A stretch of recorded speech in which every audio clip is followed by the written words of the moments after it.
Hi, my name is Kaylee Africa and this is Heavy Chef. Today we're talking to a student entrepreneur from UCT by the name of Mvelo. Mvelo has founded a company called Zaio, which comes from the Zulu word ukuzayo or okuzayo, which means to arrive. We're very clearly looking into their future. Mvelo's platform has gamified development and connects student developers with real-world problems.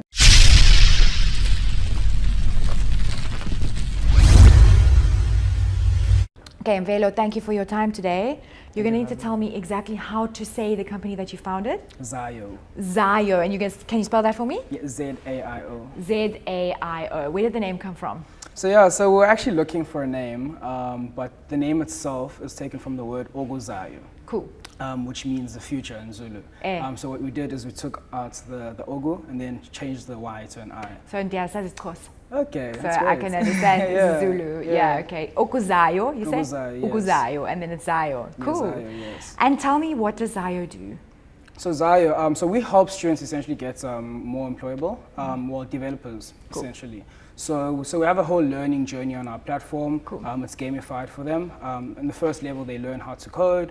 They do a set of challenges. Once they've gotten that extra skill, that industry relevant skill, we put them on projects for like startups and entrepreneurs. So they build out web apps, etc. And then once they've gone through that entire process, we help them get recruited. And which stream within university? I know you're currently at UCT, and you yourself are a BCom PPE student.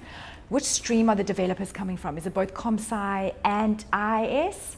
So it's been mostly ComSci, okay. But we've had a few engineers coming in. Okay. So as of early this year, we've actually wanted to open it up to everyone else. So even if you're doing a humanities degree, cool. So we want to teach you from start, HTML, etc. Yeah. Okay, and the developers that are then stepping in with experience, are they coming into the platform at a later stage? Yeah, so there's a competency test that we have first. Cool. So they go through that, and if they pass that, they obviously have a better. Well, they start at a different place on the platform itself. And when you say gamify, can you break down what the term gamify actually means? So the whole thing is incentive based. So for every video you get, there's like points. Cool. For every challenge that you do, also in the learning journey, there's points for that. And then you're basically fighting to be at the top of the leaderboard, because we have a leaderboard there. Cool. On the platform. So depending on what projects you also have, there's certain points that you gain. We actually call the points Zions. Awesome. Yeah. And then if you have like the top amount of Zions, are you able to exchange that for any type of tangible? Not yet, but cool. In the future, like for cool swag and merch and stuff. Okay, are you guys turning it into like a cryptocurrency? Will it be anything along those lines? Or am I going on a different tangent here? I mean, the chats have really like come up now and then cool. In our conversations, but not now. Cool. We just really want to prove that. And are people getting competitive? Like, are they actually really trying to get to the top of this leaderboard? Yeah, so a small portion of the users right now, not cool. Everyone. So, but we're hoping to make that across the board. Cool. Yeah. And you're currently operating at UCT, and you're soon to be moving into Wits. Am I correct? So operating at UCT right now, and from March we're going to be operating from UWC. From UWC, yeah, so great. we just want to capture the whole of Western Cape before we go to Wits and UJ. And tell me about some of the real-world projects that your developers are getting exposed to. Yeah, so late last year we did something for Standard Bank. Earlier this year for the YES program for Cyril Ramaphosa. Okay. And then the World Bank quite recently as well. So those are the really big projects that we've done. We've also done projects for like startups. One of them being Time On. Not sure if you've heard of it. No. Yeah, so startups here in and around Cape Town. So basically what your developers are gaining is that real world experiences that when they actually would have graduated, the employer would have asked for anyway. Exactly. Okay, yeah. And how did you see the need? So the need was essentially because my friend, he literally experienced this. Yeah. So he tried to he tried to apply at Intel. Cool. So they asked him, hey, apart from your really good marks, because he was actually Dean's List and Golden Key, what actually have you built? And he hadn't built anything, so they kind of rejected him. Okay. So it's like the need was there for the student developers to actually upskill themselves and have a skills profile. Sure, and you guys are now 1 year in. From founding as a company, you're one year in. Yeah. How many people are now on the team? So there's about 7 of us in the core team, and then we have 4 interns right now. Yeah. And what's been your biggest lesson? I mean, first of all, you're a student, so you're obviously very, very busy. And now you're running an entrepreneur venture as well. What's been your biggest lesson this past year? Apart from better managing my time, I think the biggest lesson is knowing what to say no to. And that's very important. It's very underrated amongst entrepreneurs. Doesn't really matter how old you are, but when you're young, especially, and you're hungry, Sure. As a business, it's very hard to say no. So you kind of chase the money where it is. So you don't stick to your business model per se, but you should really start to say no from day one. Yeah. And tell me about some of the things that you have said no to. Yeah, certain projects. Yeah, Okay. let's just say that. Yeah. So like projects that would have maybe taken a large amount of Exactly, time, yeah. or deviated from the core vision. Yeah. And where are you guys headed? What is the end goal? So, well, this year we want to be in 5 universities. So signing on over 1,000 developers on the platform. We want to get to a point where we're not just teaching people with a background in technical skills, but just anyone. Sure.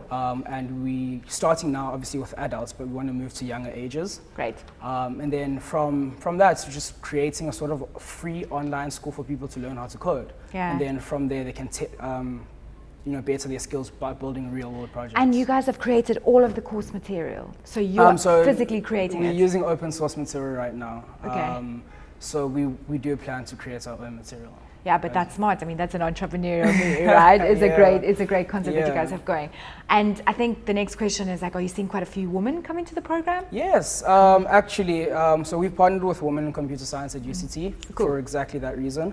It's one of the impact areas that we have targeted. So seeing more women and people of color in the tech space. Cool, Yeah. that's great. We're going to move on to basically like your passion. So where this passion for entrepreneurship has come from, and feel free to delve deep into the psyche and say look, I've always wanted to be an entrepreneur, or, business science and whatnot. So I don't know if I've always wanted to be an entrepreneur, but I've always had this thing to solve issues. Yeah. So from being a small thing to a really big thing, I've never been one that's satisfied by doing something that's routine. Sure. It's like, okay, cool, what's the next challenge? What can I do next? I think the whole entrepreneurial thing for me started when I think I was maybe grade 11, grade 12, just leaving high school. I started following a lot of South African entrepreneurs. Cool. One of them being Alan Craig, Yeah. The whole mix. He's actually one of my mentors now. And then the guys from Yappy Chef. And Yes. it was like, what is this app thing, this Yeah. app industry that's there. Maybe I'd want to go down the whole tech route, Sure. Then that's when I started going, the whole entrepreneur route, at least from a tech perspective. Yeah, and when you started out in business science, right, you were studying finance and accounting.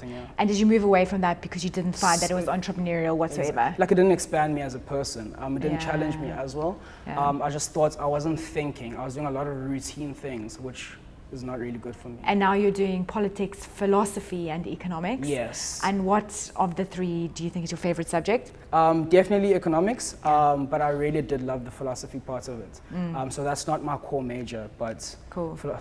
economics is my And when are you favorite. graduating? End of this year.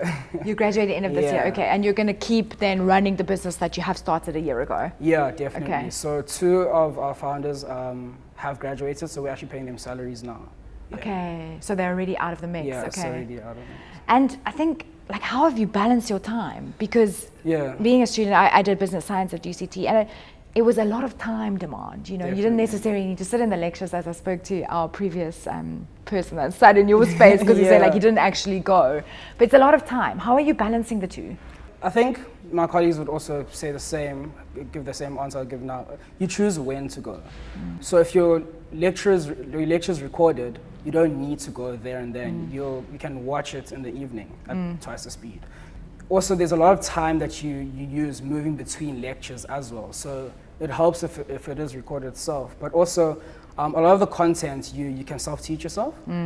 So it's just finding the discipline to actually sit down to go over the content on your own. And then finding buddies that will actually help you to understand something that if you don't understand it the first time you see it. Sure. And why did you start an entrepreneur business so young? Was it something that you felt a deep calling, like I need to register this 100%. business right Like, now? It makes me feel alive, if anything.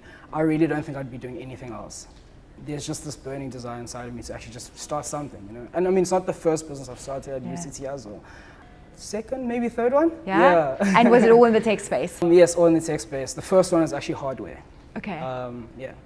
And what have you learned along the way? I mean, I know I asked you for your greatest lesson over the past year, but what are some of the other lessons that you've learned in being an entrepreneur at such a young age? Just back yourself, if anything, especially when you're young. don't let like other people say, no, you're young, your ideas don't really make, they don't make much of a difference for them, but they, more often than not, they really do. You just need to be brave enough to actually put yourself out there and say, yo, hear me out. This is what I want to do. What are you so excited about being an entrepreneur in South Africa at this point in time? There's so much room for opportunity. There's so much room to actually do something. Right now, South Africa is probably, from a technological perspective, at the best time for you to actually do something. So when opportunity meets the way we've developed as a country, right now is the time to start. That's what I'm most excited about. Thank you. Thank you so much.